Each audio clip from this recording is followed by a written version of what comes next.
But the first card that came up for you, Taurus, is the same as the Emperor card. It's called in this deck the Horned God. I love that. So, he's strong, he's firm in his foundation. This reminds me of a Capricorn. And I've had other commenters, viewers say the same thing. So he's very much a hard worker. You can see he's definitely has his physique. He's not like he sloths around. He is definitely someone who puts in time. He loves the animals. He's grounded. He is a typical father figure. And this could be someone who is alive. It can also be someone who's deceased. Maybe you've had a father or a father figure, someone who treated you that way or you had that relationship with, and they are in the spirit world. So they could be around you at this time, just supporting you, guiding you, someone you feel very close to. So just kind of watch out for that. And I say watch out, but just be aware. If you're just aware that there's another presence and it feels good, then it very well may be this father figure. If he is in your life now, this could be someone who is very, very supportive of you.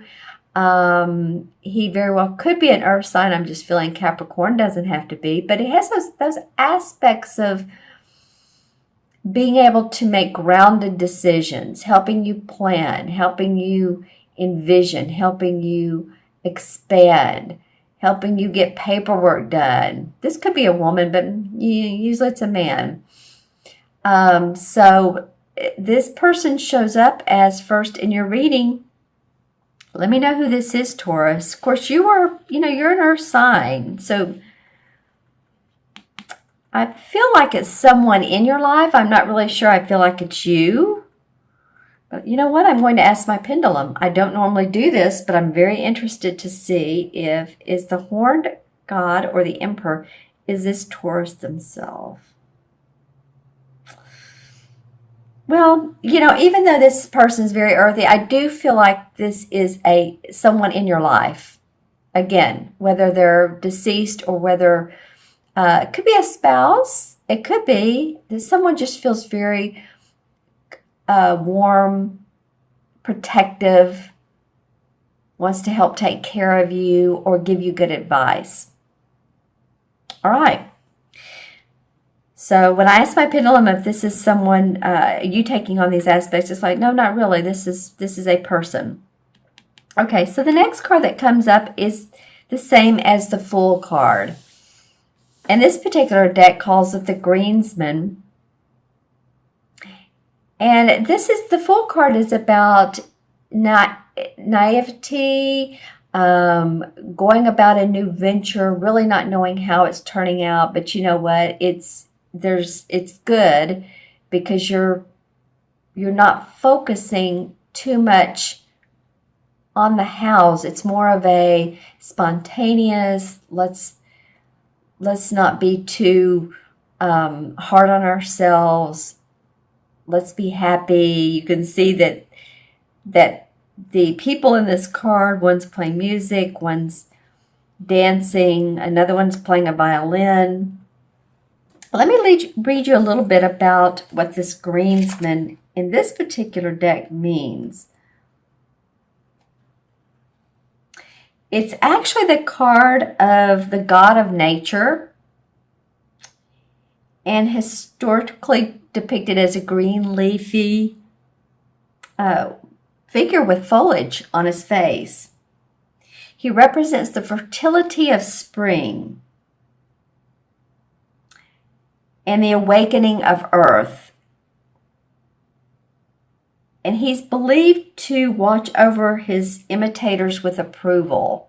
So he's like a god, and he's watching over you with approval. Whoever your god may be, we can put this in sort of an analogy, but whoever your god may be, just a feeling of protection. You see, he sort of looks old and wise, and they're sort of young and playing down here.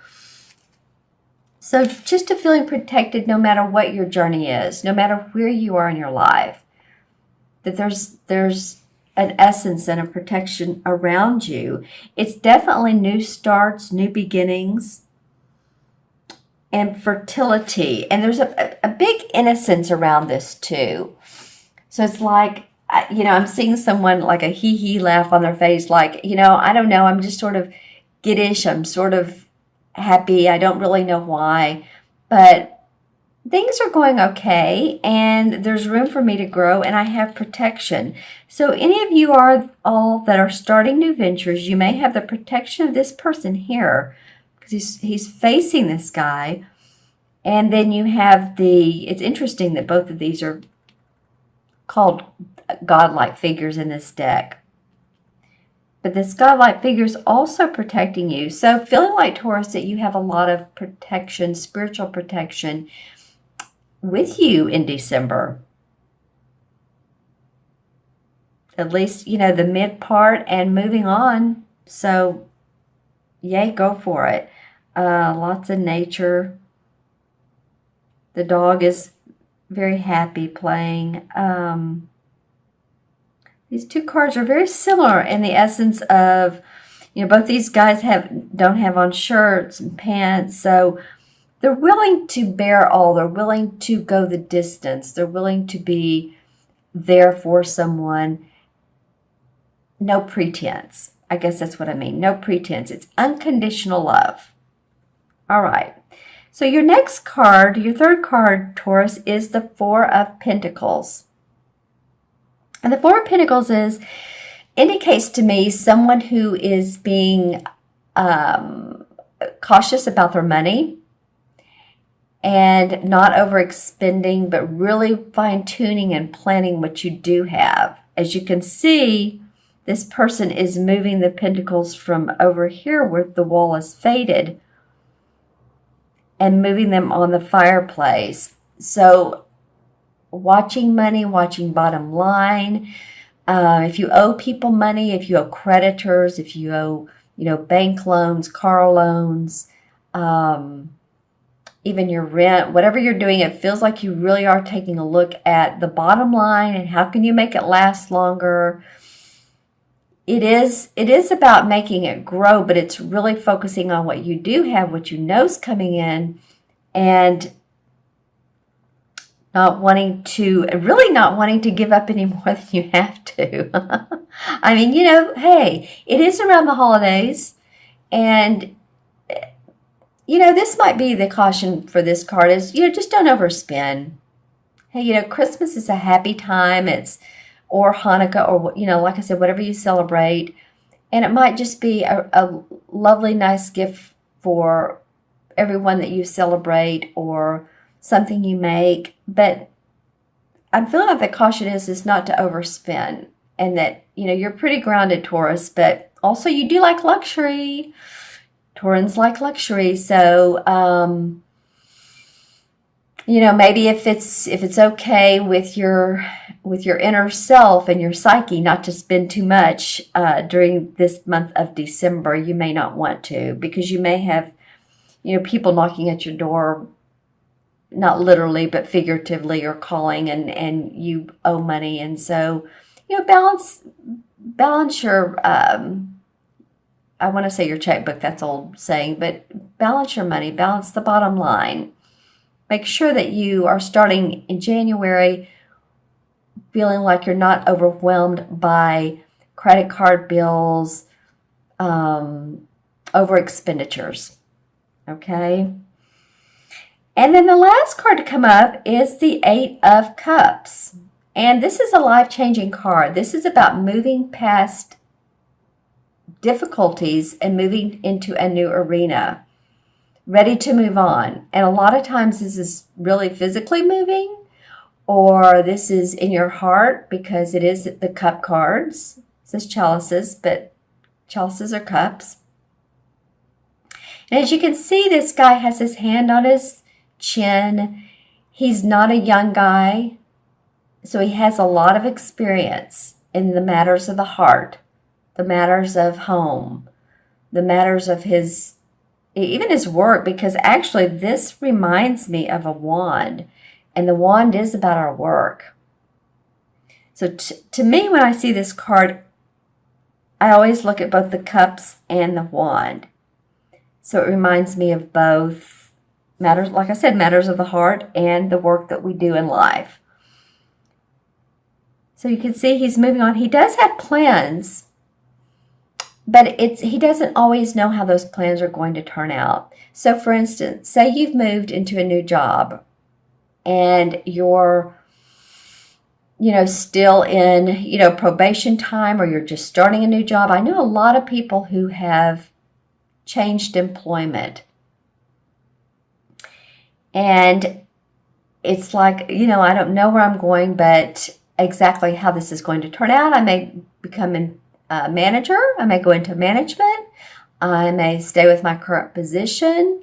But there's definitely opportunity surrounding this card. Like I said, this is a life-changing card. Life is calling you out to move on. Just move past hard feelings or heartbreak feelings, I guess.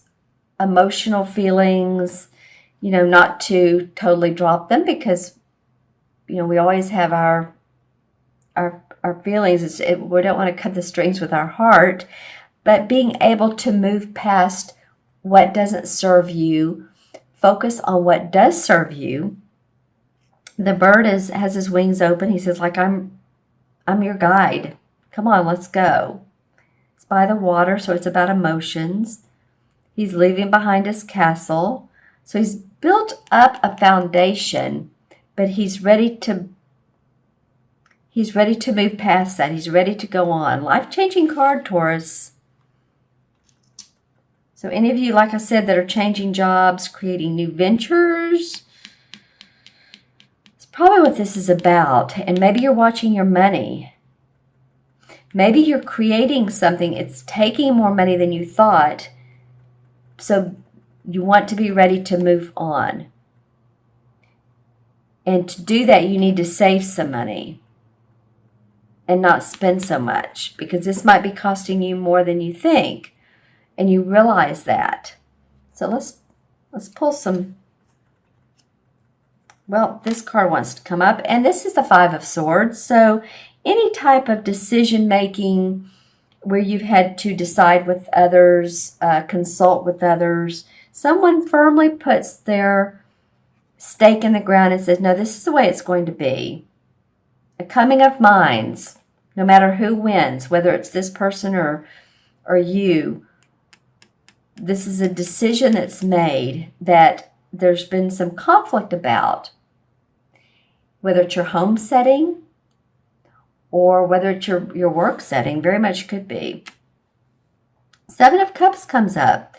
So maybe you've had a lot of opportunities, and there might be some fantasy around this. So you might be feeling like, oh, well, I can take on all this. But he's sort of taken with all these cups and what all they have in them. And it can be illusional or disillusional, one might say. So just make sure that you pick what really goes with your heart, because there could be opportunities more that look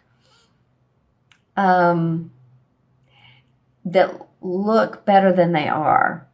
So stay focused. I guess that's what I'm trying to say. This is kind of like having your head in the clouds, honestly. Temperance. So temperance, to be patient. Be patient with what's going on in your life. The Death card. A lot of transformation for a lot of you guys. If you've, again, changed relationships or moved out of one home into another, or you've just, felt like your life has changed completely. It's interesting. This card has come up in the main deck quite a bit in the last several months. The Tower card, it's just been amazing. So I feel like this is going on with a lot of people. Chariot card. So good things to come. Stay positive. You're moving. These two remind me of each other. Moving on past past life circumstances, ready to go, new adventures. new outcome, success, accomplishment. And I have a feeling this person can be of assistance to you. Wow, then the World card comes up. This one hasn't come up for any other sign. The World is the last card of the major arcana. This is enlightenment, accomplishment, seeing joy around what all you're doing in life. Your business, your work is coming together. You're feeling great. Has the boar and has the lion, the eagle, the man. So then has the woman has her wand, and she's very, this wreath always reminds us of success. So, the story goes with the major arcana, starts with the Fool, which is actually this card. I don't know where I'm going, but it can turn into the last card, which is the World. Okay, now the World is like, okay, now I see what it's all been about. Now I see why I've gone through this transformation and this change, is because I needed to. I needed to get to the place of who I am, where I need to be in life, where I need to be physically in life, and who I need to physically be with, because I am growing and I see the light. All right. Do we want to choose another, or was that just too good to land? Well, let's just do one more. The Knight of Pentacles comes up. So this is someone who's an earth sign. Could be you. That definitely could be you. The Knight of Pentacles is not the master like the king, and not the page like or not the newbie like the page. But he's still working with his money. He could be warm and generous, but he's ready to take on more. He's ready to take on more when it's good timing. So, and that time will come up. It's not just about your work, though. It is about your property, your home, what you love in life. Okay, Taurus, so I'm going to add these up for you. This is 4, because this is 0. 4 and 4 is 8, and 8 is 16. Interesting. Lots of 4s and 8s. So you all stay grounded this month. 4 is about grounding and being practical and watching the bottom line. And 8 is about manifesting. So let's see. And then this adds up to 7. So 7 in traditional tarot is the Chariot card. So, and the Chariot card is, again, very similar. There's a couple cards that are similar to this 8 of Chalices. This is about moving past what's been kept in your heart, whether it's love or whether it's job, but you're moving past it. The Chariot cards, you know what? You did get that a minute ago, didn't you? Yeah, and one of your, one of your clarification cards.